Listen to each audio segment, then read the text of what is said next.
Okay, let's move on to the next part of our podcast. We're going to, for the next two segments, the last two, we're going to focus on one team each. And the first team we're going to focus on is Villanova, the Wildcats, as I like to call them, the Villanova Hova. And this is a team, Brandon, that they're ranked 4th in the actual rankings, not our rankings. I believe they're a little bit lower in ours, but they're ranked 4th in the nation. Joe Lunardi has them as a 1 seed in the West. And here's my simple question to you. Are the Villanova Wildcats underrated this season? Probably. I would say probably because I don't know. I'm trying to even think back to last year. I mean, were they really prominent last year? I feel like it's been a couple of years since Villanova has been on the map, so to speak. So last year, just to let you know, they finished the regular season at 32-2, 16-2 in their conference. However, this is why you may be saying to yourself, I don't really remember anything from them. They were a 1 seed, beat Lafayette in their first game, because, come on, a 16 seed's never going to beat a 1. Let's be honest. However, that next game, they lost to number 8 NC State. That's why you're sitting there going, well, where have they been? Because Villanova, to me, has been the same team each and every year. They win their conference. They lose in the NCAA tournament. They lose early on, too. Like, second game, maybe even third game at the latest if they advance. And I think that's the problem for me is that it's been a while. It's been a couple of years since Villanova really made a splash in the tournament.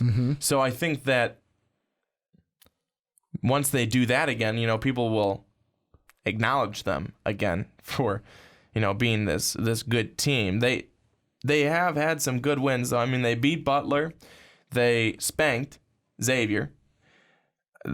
They've had some good wins. I'm looking for a little bit more out of them. They lost to Oklahoma, 78-55. They lost to Virginia, 86-75. But I'm looking for the next couple of weeks here, and that will determine for me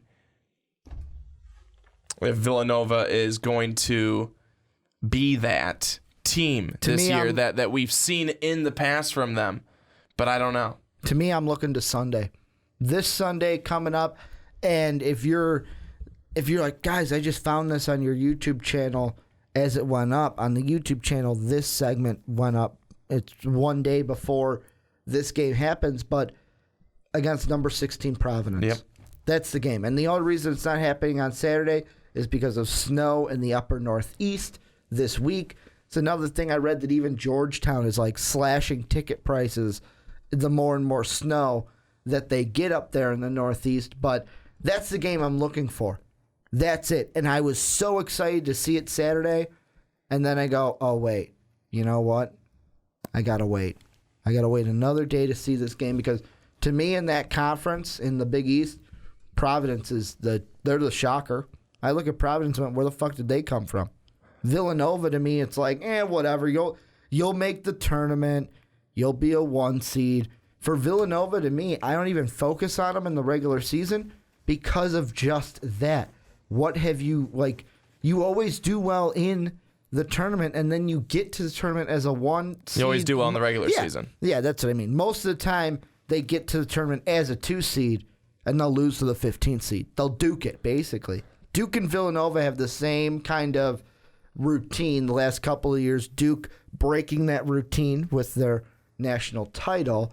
But yeah, I mean, going back to 2 years ago, they made it as a 2 seed, beat UW Milwaukee, lost to UConn in the next game. So really they're one and doneers to me. Good regular season, one and done in the NCAA tournament. Yeah, that's not getting the job done, obviously, because at the end of the day, it doesn't matter how well you do in the regular season. If you get to the tournament and you choke round 2 after, who cares that you beat the 16 team? I mean, everyone knows you're going to. I keep going back. 2013 March Madness, lost in the first round as a 9 seed to number 8 North Carolina. Didn't make it in 2012. Then in 2011, guess who they lost to in the first round? As they were a 9 seed, this team was an 8 seed. Everyone's favorite Cinderella, George Mason. That wasn't George Mason's Cinderella year, but yeah, they lost it. So since 2011, to make it an even 6 years, I'll go back to 2010. Since 2010, and that 2010 they were a 2 seed, beat Robert Morris in overtime, should have lost that game, and then lost to number 10 St. Mary's in the next round. Since 2010, Villanova has been either out in game 1 or one and done. When they are below 1 or 2, if they are not a 1 or a 2 seed, they lose that first game. They've been a 9 or out, not even in the tournament that 1 year. So when they're under a 2 seed, they lose that first game since 2010. When they're a 1 and a 2 since 2010, they beat the 15-16, lose in the next game. That's been their pattern since, and I'm going since 2010. Been their pattern. Do they break the pattern this year? No, I don't think so.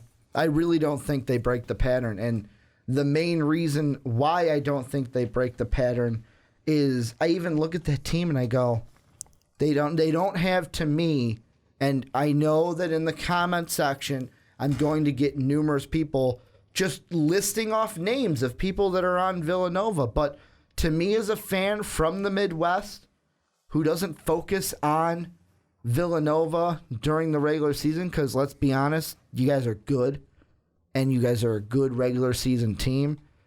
No one stands out like Oklahoma. I could say Buddy Hield. That's their star player. You can go over to a North Carolina and say, oh, Marcus Page. With Villanova, I can't name, boom, that's the guy there. That's the guy. And you could say, well, oh, that's because you're answering the question, Ricky. Villanova is underrated. However, I'm sitting there going, nobody cares about Villanova until it gets to the March Madness, because that's when they make things happen. And based on Joe Lunardi, I'm going to go off of what Joe Lunardi has for this week. If I had to predict how far Villanova would go, I would say Sweet 16. Because here's what I see happening. They beat Navy, who would be a 16 seed play-in winner. They beat number 16 Navy. Then they'd play either Notre Dame or UConn. UConn would give them a run for their money. Even Notre Dame, they'd beat whoever they get out of there, go to the Sweet 16. However, in the Sweet 16, out of the 4 that they could play, I'm going to pick 2. They're either going to play the Cyclones from Ames or the Dukies, because Duke's a 4 seed for some reason in Joe Lunardi's bracket. I'd say Iowa State goes on. Iowa State beats them in the Sweet 16. So if you're looking at Joe Lunardi's latest bracket from Bracketology, Villanova loses in the Sweet 16. If they make it past the Sweet 16, some of the teams that they could play based on this region, Texas, Arizona, Butler if they make a run, West Virginia. This is a team that's not going to, if they get anywhere, it's going to be the Sweet 16 this year. No further. But I know that'll change when we get an actual region for them. And they'll be as a 1? They'll go as a 1? Right now I'm saying they're a 1. Okay. I mean, the only way they're not a 1 is if Providence overtakes them. Then they'll fall to like a 3, 4, or 5. You think they would be better if they did that?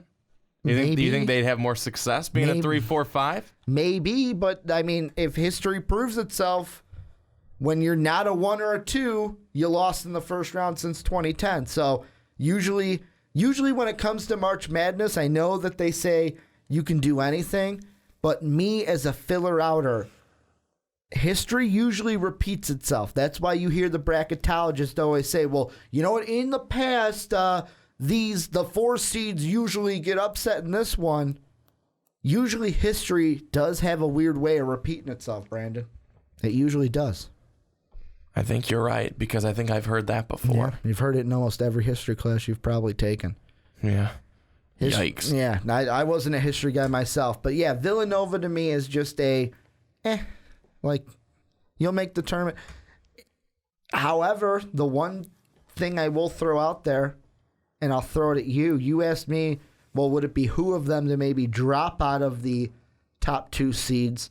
The one thing we haven't seen in this data, what do you do when you're either a 3 to 6 seed?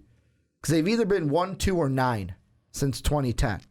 1, 2, or 9 have been the 3 seeds that they have been. Maybe you have more success if you're right there in the middle. Maybe. I mean, obviously they're not going to play to be that seed. They're going to play to be the best seed that they possibly can, because that usually leads to the easiest road. But we all know college basketball. No, it does not. I will say the seeds in the middle that I would like to avoid is so I would avoid 4, 6, and 5.